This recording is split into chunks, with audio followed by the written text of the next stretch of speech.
Meteoroid गिरने से एक लाल रंग का छोटा सा पौधा उगाया है। इस पौधे को देखकर लॉरेन काफी अजीब तरह से रिएक्ट करती है और उससे बातें करने लगती है और फिर बाद में इसका फोटो भी क्लिक कर लेती है, जिसे घर जाने के बाद भी देखती रहती है।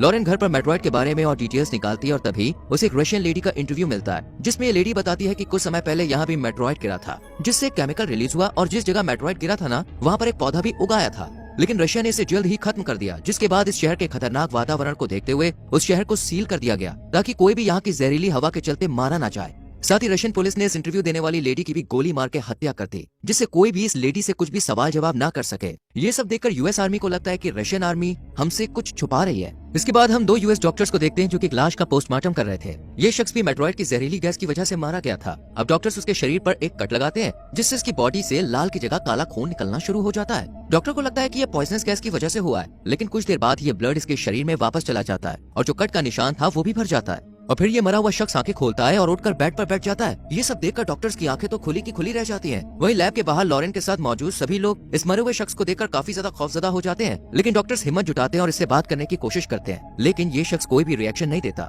इसके बाद डॉक्टर्स इसकी जब पल्स चेक करते हैं तो बिल्कुल हैरान रह जाते हैं कि इसकी तो पल्स ही रुकी हुई है और शरीर पूरा ठंडा पड़ गया है। इस शख्स के बाद दूसरे मरे हुए शख्स जो कि पॉइजनस गैस के असर में आ गए थे, वो भी एक एक करके जिंदा हो जाते हैं और उठ के बैठ जाते हैं। डॉक्टर्स काफी हैरान होते हैं और इन्हें इनकी पिछली जिंदगी याद दिलाने की कोशिश करते हैं। इनकी फैमिली फोटो दिखाते हैं पर ये बॉडीज कोई जवाब नहीं देती और बस एक जिंदा लाश की तरह बैठी रहती है। और ये मरे हुए जो लोग वापस जिंदा हुए थे वो ना तो बोल रहे थे और ना ही इनकी पल्स चल रही थी। इस मेट्रॉइड की वजह से करीब 1300 लोग मारे गए थे, जिनमें से सिर्फ 39 लोग ही दोबारा जिंदा हुए थे। इसी बीच डेविड बताता है कि 39 लोग वही हैं जो बेजर शहर के रहने वाले हैं और इसी इलाके पर मेट्रॉइड ब्लास्ट हुआ था। डेविड कहता है हो सकता है कि इन सभी ने मेट्रॉइड के छोटे छोटे पार्टिकल्स कंज्यूम कर लिए हों, जिस वजह से इनके जो अंदरूनी पार्ट्स हैं उनमें चेंजमेंट हो रहे हों। इनका डीएनए पूरी तरह से बदल गया और अब ये लोग नॉर्मल इंसान न रहकर किसी और क्रिएचर में बदल रहे हों।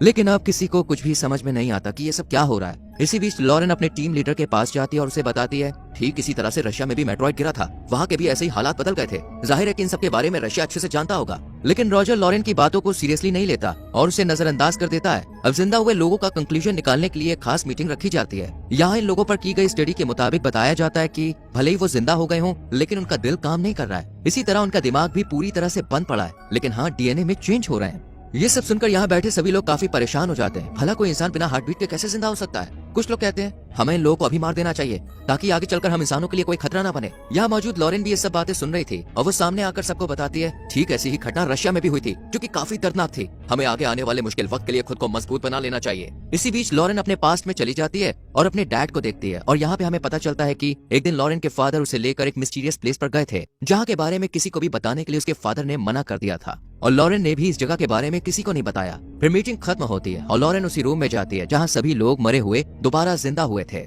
यहाँ पर एक छोटी बच्ची भी थी जिसके पास जाकर लॉरेन एक किताब दिखाते हुए अपने बारे में बताती है जब मैं 10 साल की थी तो मेरी माँ मुझे रोज किताब पढ़कर सुनाती थी। अभी लॉरेन बता ही रही थी कि इतने में ही डेविड उसे कॉल कर देता है, लेकिन लॉरेन इसे रिसीव करने के बजाय कट कर देती है और हम इसकी मोबाइल स्क्रीन पर उसी पौधे का फोटो देखते हैं जो कि मेट्रॉइड की वजह से उगा था। जैसे ये बच्ची इस पौधे को देखती है तुरंत ही लॉरेन का हाथ पकड़ लेती है, जिससे लॉरेन काफी डर जाती है और जल्दी से बाहर आकर रोजर को इस पौधे के बारे में बताती है कि वो मेट्रॉइड वाली जगह पर देखा गया था।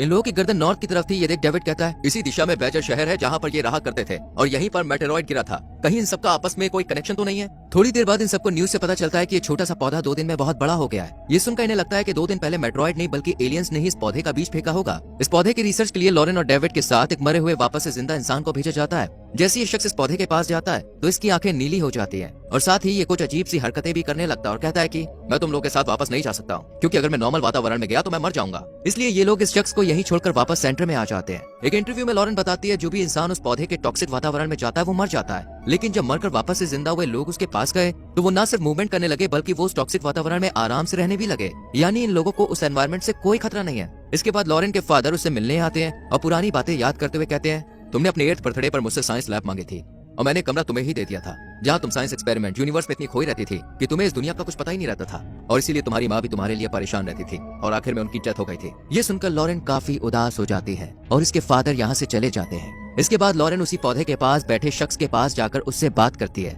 ये शख्स पौधे के जहरीले एनवायरनमेंट में दोबारा जिंदा हो गया था और अभी ये बातचीत करने लगा था क्योंकि ये एक आम इंसान नहीं बल्कि एलियन था जो कि लॉरेन को बताता है कि हमारा प्लेनेट जल्द ही खत्म हो जाएगा, इसलिए हमें नए घर नए प्लेनेट की जरूरत है। ऐसे में जब हमने इस बीज को पृथ्वी पर फेंका तो ये पौधा बन गया और महज 2 दिन के अंदर ये एक बड़े से पेड़ में तब्दील हो गया, इसलिए अब पृथ्वी ही हमारा प्लेनेट है। इन सब में एक शख्स ने इसकी काफी मदद की थी, जो कि खुद को सुपरनोवा 94 कहा करता था। इस शख्स ने ही एलियन को सबसे पहले ढूंढा था और फिर एलियन से कांटेक्ट कर इन्हें धरती पर आकर बसने की बात कही थी। सिर्फ इतना ही नहीं, एलियंस को इंसानों की ताकत और उनकी कमजोरियां सभी जानकारी भी दे दी थी। वहीं हम दूसरी तरफ देखते हैं कि लॉरेन की टीम का एक मेंबर इस पेड़ के पास आया है और इसे काटने की कोशिश करता है, लेकिन ऐसा कर नहीं पाता क्योंकि जो एलियन था उसने इसे कंट्रोल कर लिया था। इसलिए मेंबर खुद ही टॉक्सिक वातावरण में अपना सूट उतार देता है और जहरीली गैस की वजह से मारा जाता है। ये सब देखकर यूएस के दूसरे आर्मी ऑफिसर इस एलियन को मारने के लिए आगे बढ़ते हैं, लेकिन ये एलियन एक ऐसी दर्दनाक आवाज क्रिएट करता है जिसे कोई भी बर्दाश्त नहीं कर पाता और यही सबकी मौत हो जाती है। ये सब देखकर इस एलियन को मारने के लिए फाइटर प्लेन इस पर मिसाइल दागते हैं, लेकिन ऐसा नहीं होता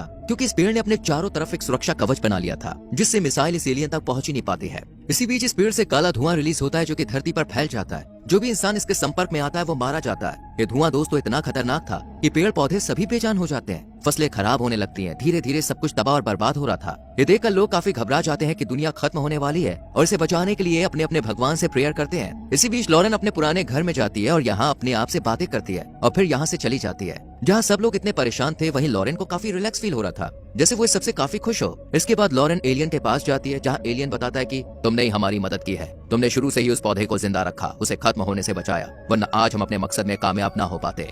इसके बाद एलियन लॉरेन का हाथ पकड़ता है और उसे उसका बचपन याद दिलाता है, जहाँ पर हम देखते हैं कि लॉरेन अपने फादर के साथ जिस खुफिया जगह पे गई थी वो एरिया 51 ही था, जहाँ पर एक एलियन को पकड़ के रखा गया था। यहाँ लॉरेन ने इस एलियन को छुआ था, जिसके बाद से उसके शरीर में डीएनए में बदलाव होने लगा था। इसके बाद से ही लॉरेन को साइंस में काफी इंटरेस्ट आने लगा था और सिर्फ 8 साल की उम्र में उसने एक रॉकेट डिजाइन कर लिया था। लॉरेन दूसरे बच्चों से काफी अलग थी। ये स्कूल में सबसे कहती कि मैं एलियन हूँ और अपने घर जाना चाहती हूँ, यानी कि लॉरेन एलियन का प्लेनेट पर जाना चाहती थी। यहाँ पर सबसे बड़ा खुलासा होता है कि सुपरनोवा 94 जो शख्स था वो भी लॉरेन ही थी, जिसने एलियन की मदद की थी। इसी नाम को बताकर वो एलियन से कांटेक्ट करती थी और रॉकेट भी इसीलिए बनाना चाहती थी ताकि वो एलियंस के प्लेनेट पर जाकर उनके साथ रह सके। इन सबको देखते हुए लॉरेन की माँ ने उसे ये सब करने से मना कर दिया था, जिस वजह से लॉरेन ने अपनी ही माँ को मार दिया। ये एलियन जब लॉरेन का मास्क उतारता है तो लॉरेन इस टॉक्सिक वातावरण में भी आसानी से रह पाती है।